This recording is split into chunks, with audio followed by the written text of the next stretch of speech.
You know, we made it through the weekend with just some minor impacts from Florence with some spotty light rain around. We also had some occasional winds at times, but that was all that we really had with the storm. And right now, we're just dealing with plenty of hot air on the west side of the system as high pressure is building in right now, sinking air, and that's keeping us on the warm side. No rain in our area. We've been watching just a couple of spotty, isolated showers that have been popping up here and there. A lot of these are so small, we can't really see them. Now, as we widen out just a little bit more, here's a look at what we're watching. Can you see the center of circulation right up here? The latest that we got from the Weather Prediction Center is that the center of the storm is just to the west of Morgantown, West Virginia, and is continuing to move up toward the north and also to the east. So some rain in association with that. That's not really making it down into our area here, but still here on the west side, we're seeing some of these bands that are streaming through parts of South Carolina here, just to the south of Columbia, a band of showers and storms developing. This moves on up into North Carolina, where they don't need any more rain.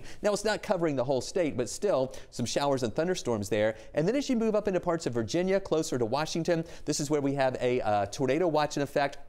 Even a tornado warning there near Richmond. So still, the storm is producing some severe weather that's impacting a lot of people, especially in the Carolinas and up into around the Virginia area. Back here at home, we're looking pretty good. You can see some of the clouds that we have. Plenty of hot air. Our high today made it up to 91 degrees. Here's a live look in Athens. You can see a few cumulus clouds that are trying to build up, but they're not really producing any rain. Now, let me show you the heat that we have been dealing with out there today. Our high made it up to 91, and that's where we are right now. Athens, you're at 90 degrees. We have 88 in Duluth, 86 in the Gainesville area.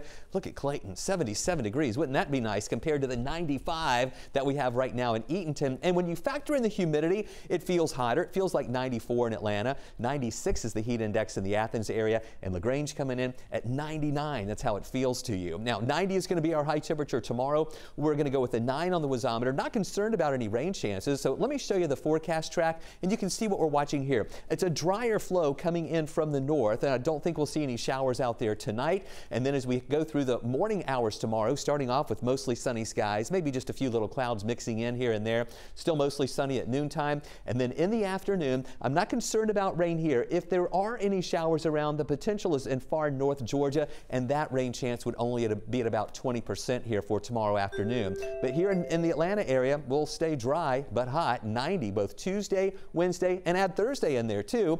Once we get toward the end of the week on Friday, we'll see a 20% chance for a shower. Also 20% chance on Saturday, Sunday, and Monday with highs around 86 and 87. Don't forget, Saturday is the Southeastern Brain Tumor Foundation's Race for Research. Join us Saturday morning at Atlantic Station. I'll be there, and I hope you'll be there too. All right, Chris, thanks.